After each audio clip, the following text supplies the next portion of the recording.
Salam Bapak Ibu yang diberkati Tuhan, apa kabar semuanya? Kita harus percaya bahwa sedetik pun Tuhan Yesus tidak pernah meninggalkan kita. Damai sejahteranya melampaui segala akal, tetap menjaga, memelihara hati dan pikiran kita. Amin. Sehingga tetap ada damai, ada sukacita, ada ketenangan. Tubuh kita sehat, jiwa kita, pikiran sehat. Amin, Bapak Ibu. Bapak Ibu yang diberkati Tuhan, ini pengalaman saya tahun 2000. Awal pertama saya terlibat di dalam pelayanan pelepasan. Iya, pelayanan pelepasan. Mengapa ada pelayanan pelepasan? Karena ada orang yang harus dilepaskan. Mengapa dia harus dilepaskan? Karena dia berada dalam keadaan terikat. Siapa yang mengikat dia? Kuasa jahat, iblis, roh jahat, penguasa kegelapan. Jadi pada waktu itu untuk mengetahui bahwa seorang itu ada kuasa jahat, hidupnya diikat, dibelenggu oleh kuasa jahat, cara mendeteksinya itu lewat doa pelepasan. Doa pelepasan. Kita konseling. Kita melakukan pemetaan rohani. Kita tanya masa lalu dia pernah terlibat dengan dosa apa? Apakah dosa seks, penyembahan berhala? Kemudian kita tanya garis keturunannya dari dia ke atas, papanya, opanya. Itu apakah pernah terlibat dengan praktek okultisme? Setelah itu kita mulai berdoa. Berdoa, ada yang namanya doa penuntun. Apa yang kita katakan diikuti oleh orang yang kita doakan. Standar pertama-tama dia harus mengaku dosa. Dosa dia sendiri, dosa nenek moyang. Kan ikatan itu bisa mengalir dari garis keturunan. Entah pasif maupun aktif. Membuka hati menerima Yesus sebagai Tuhan dan Juru Selamat. Setelah itu kita hardik.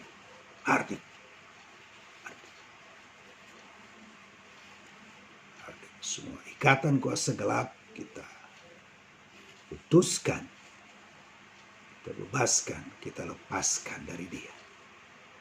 Nah, untuk mengetahui seorang itu hidupnya dikuasai oleh kuasa jahat, yaitu pada waktu kita berdoa. Ada manifestasi enggak?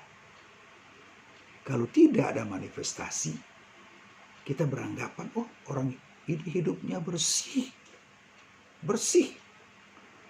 dari kuasa gelap.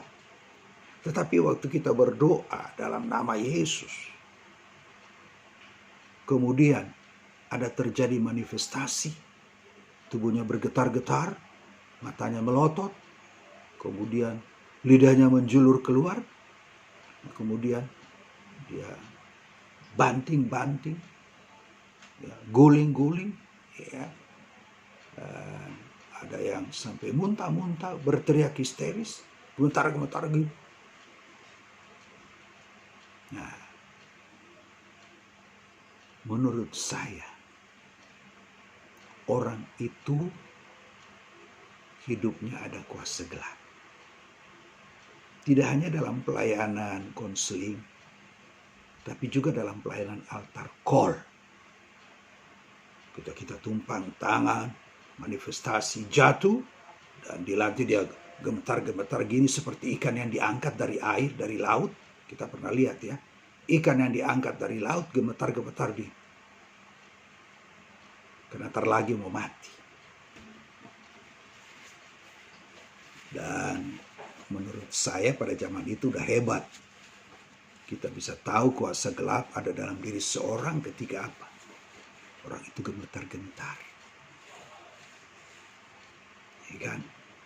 Orang Manado bilang, totofore, gemetar-gemetar. Begitu saya belajar dan terus belajar. Dan saya berada di gereja yang tepat. Sebelum menjadi GSKI, GBI Rehoboth, yang sekarang jadi Gereja Suara Kebenaran Injil. Yang sangat concern pada Injil yang murni. Itu saya belajar. Kemudian ingat masa lalu saya. Saya menganggap diri saya betapa bodohnya saya. Pada zaman 20 tahun yang lalu saya anggap udah hebat. Kenapa? Mendeteksi kuasa gelap dengan doa pelepasan tumpang tangan dan ada yang gemetar-gemetar, teriak histeris, panas. Mata melotot. Begitu saya belajar, menggali isi Alkitab, ternyata Bapak Ibu, yang membuat orang gemetar-gemetar itu bukan iblis, itu roh jahat. Bukan penguasa, pimpinan dari kuasa kegelapan, bukan iblis, roh jahat. Tingkatannya ada iblis, ada roh jahat. Jadi roh jahat itu antek-antek dari iblis itu sendiri. Karena waktu dia diusir dari surga, tidak hanya dia sendiri tapi ada malaikat. Karena malaikat itu yang kemudian menjadi malaikat jahat, roh jahat. Yang kalau kita doa itu gemetar. Totofore, muntah-muntah, mata melotot. Rebah jatuh di lantai gemetar, tiak, histeris. Dan saya tertipu. Padahal untuk mengukur, menakar, mengetahui, mendeteksi kuasa gelap dalam diri seseorang, tidak hanya pada waktu pelayanan pelepasan, pengusiran setan, menghardi kuasa gelap, kemudian ada gemetar, muntah-muntah, rebah, gemetar, tetapi kita lihat apa yang dialami Petrus.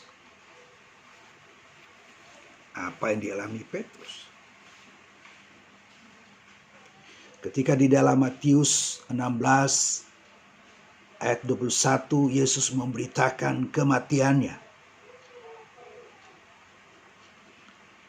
Sejak waktu itu Yesus mulai menyatakan kepada murid-muridnya bahwa ia harus pergi ke Yerusalem dan menanggung banyak penderitaan dari pihak tua-tua, imam-imam kepala dan ahli-ahli Taurat. Lalu dibunuh dan dibangkitkan pada hari yang ketiga. Ayat 22. Respon Petrus. Tetapi Petrus menarik Yesus ke samping dan menegur dia, katanya, Tuhan, kiranya Allah menjauhkan hal itu kematian sekali-sekali takkan menimpa engkau. Jawab Yesus pada Petrus.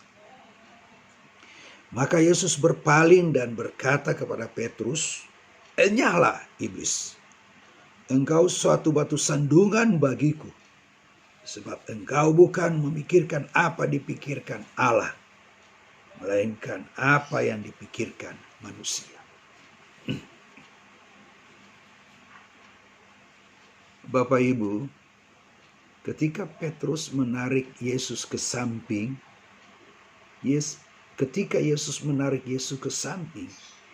apakah Petrus itu berada di lantai waktu gemetar-gemetar, kesurupan, teriak-teriak, gemetar-gemetar, muntah-muntah? Tidak. Justru kita lihat di pandangan mata kita, Petrus berada dalam keadaan gerakan tubuh yang normal, yang sehat. Nggak gemetar-gemetar, nggak ada muntah-muntah. Ya kan? Kan sekarang ini kalau kita lihat pelayanan altar call, ya, semakin ditumpangin tangan, ya, jemaat itu semakin gemetar-gemetar, teriak-teriak. Nah, kemudian umpan baliknya apa? Ketika jemaat itu semakin gemetar-gemetar, teriak-teriak, kita semakin tekan, makin teriak, tekan, makin teriak. Artinya apa? Jemaat juga maniak, gemetar-gemetar. Dan pendeta juga maniak, gemetar-gemetar. Sebagai ukuran apa? Dia tahu kuasa jahat ada. Sebagai ukuran ada apa? Ukuran kesaktian dia. Apa ukuran kesaktian pendeta? Dan itu pengalaman saya masa lalu. Apa? Ketika saya tumpang tangan, ada gemetar-gemetar, ada yang rebah-rebah.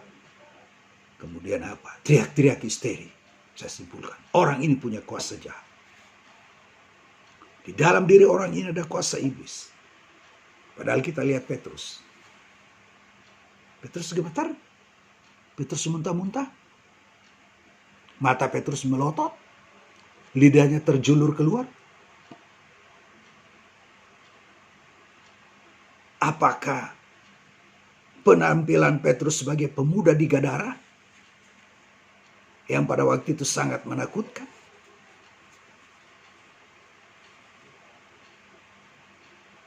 Jadi untuk mengetahui kuasa iblis yang ada di dalam diri seseorang, ukurannya tidak hanya ada muntah, ada gemetar-gemetar, ada rebah-rebah. Ukurannya tidak hanya seperti apa dialami oleh pemuda di Gadara. Itu anteknya iblis.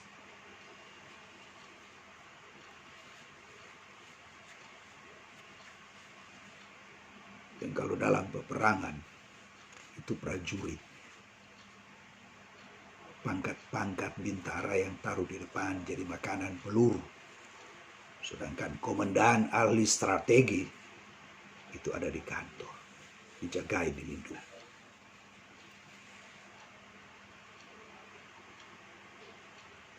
Ternyata untuk mengetahui kuasa gelap, mendeteksi, mengetahui di dalam diri orang itu ada kuasa iblis, ada kuasa gelap, tidak hanya ada manifestasi fisik yang menyeramkan dan menakutkan, tetapi terlihat daripada apa? Pikiran, buah pikiran, manifestasi dari pikiran. Apa manifestasi dari pikiran Petrus?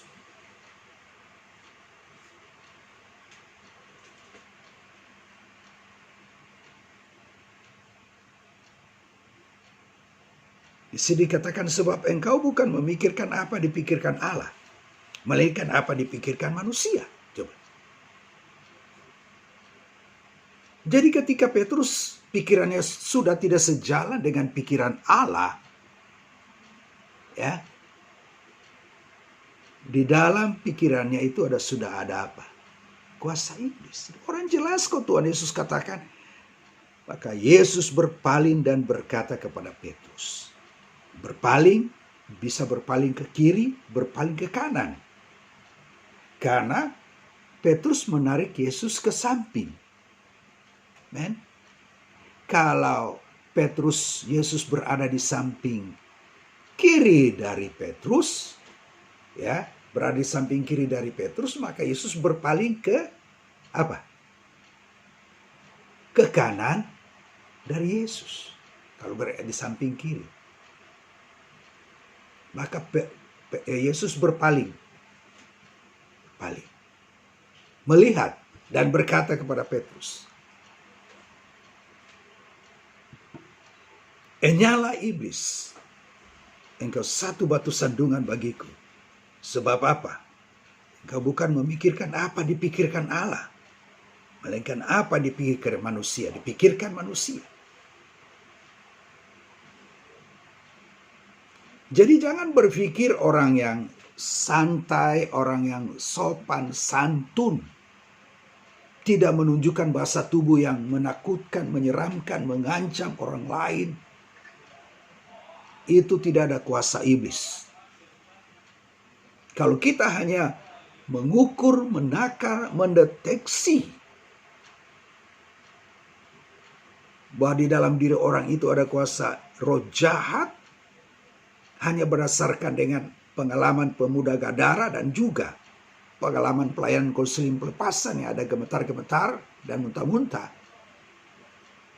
maka kita tertipu. Karena ternyata Petrus dalam keadaan sadar, tapi kesadarannya dikuasai oleh iblis. Kesadaran Petrus, pikiran Petrus yang sudah diracuni dan disusupi oleh iblis, membuat dia menarik Yesus ke samping dan memunculkan diri sebagai pembela, pahlawan, mencegah Yesus dari kematian. Dan ketika dia ingin mencegah Yesus dari kematian, itu pikiran siapa? Pikiran Allah atau pikiran iblis? Yang dipikirkan Allah adalah bagaimana supaya Yesus tangkap, disiksa, dibunuh di Yerusalem.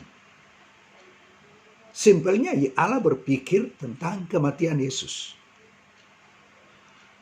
Itu pikiran Allah.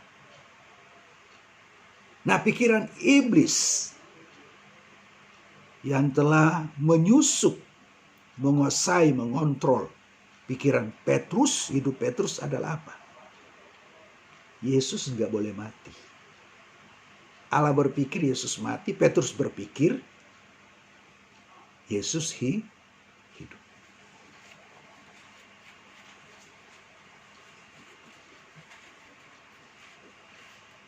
Jadi kita jangan tertipu, bro and sis. Jangan tertipu. Jangan tertipu. Begitu saya belajar firman, oh iya. Kalau saya tidak belajar firman, jadi kalau saya menekankan pelayanan pelepasan hanya pada pengusiran setan, apa bedanya saya dengan dukun?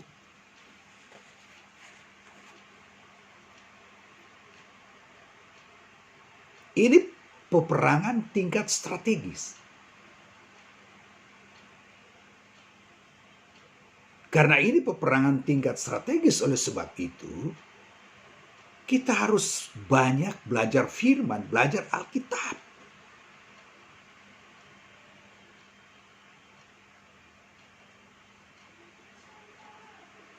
Karena dengan belajar firman kita akan mengetahui rencana jahat dari kuasa iblis untuk manusia. Dan dia tidak hanya dihardik, ditengking, tapi kepalsuannya ditelanjangi. Topeng kepalsuan, kebohongan ditelanjangi. Bagaimana menelanjangi kepalsuan iblis? Yaitu lewat firman. Amin, Bapak Ibu. Siapa yang paling banyak mewarnai pikirannya, mengisi banyara pikirannya dengan firman Tuhan, maka dialah yang akan bebas dari belenggu kuasa jahat. Amin. Jadi jangan mengukur kehadiran iblis dalam diri seorang hanya berdasarkan manifestasi fisik yang menakutkan dan menyeramkan. Iblis akan membuat kita hidup normal, hidup wajar di mata dunia. Apa hidup wajar di mata dunia? Itu yang dilakukan Petrus. Karena pada ayat selanjutnya,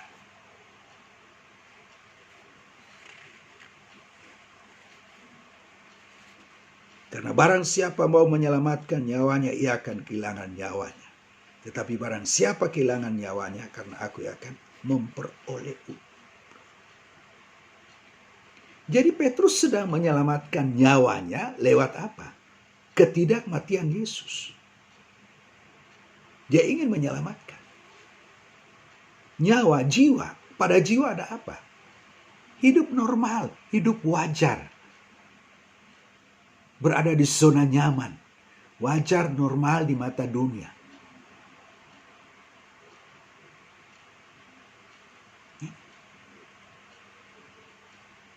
Apa kewajaran di sini? Wajar dong. Wajar dong kalau yang sakit itu sembuh. Yang nggak punya uang, nggak punya pekerjaan, punya pekerjaan. Yang nggak menikah, menikah. Kemudian yang nggak punya keturunan, punya keturunan. Wajar.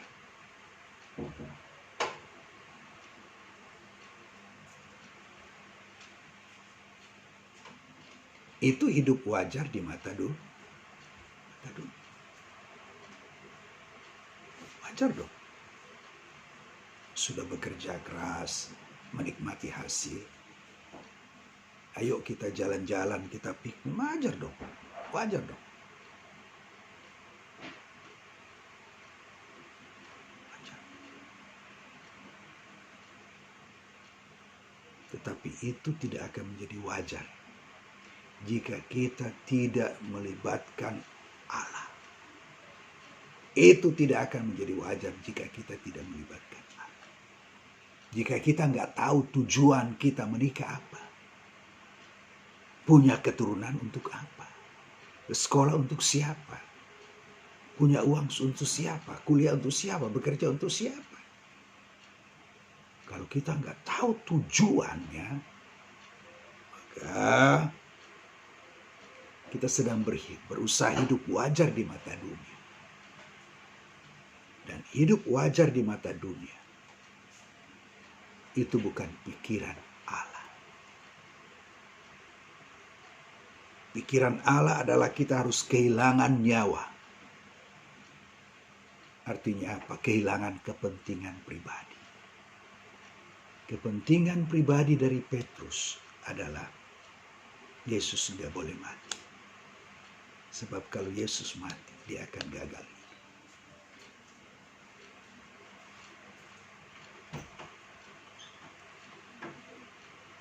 Karena di dalam ayat 26, apa gunanya seorang memperoleh seluruh dunia tapi kehilangan nyawanya? Dan apakah yang dapat diberikannya sebagai ganti nyawanya?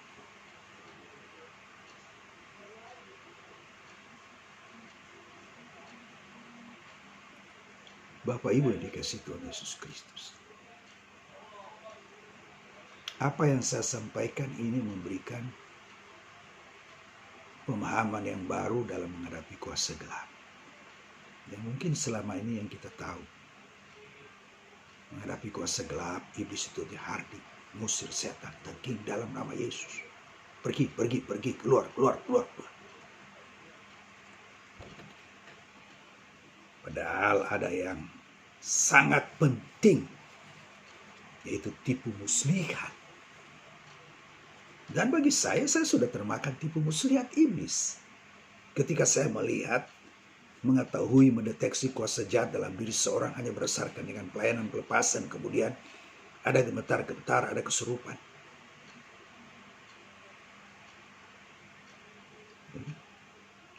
Kalau kita tahu bahwa iblis yang menguasai Petrus pun, bahwa ketika Petrus memikirkan apa yang tidak dipikirkan Allah, itu berasal dari iblis.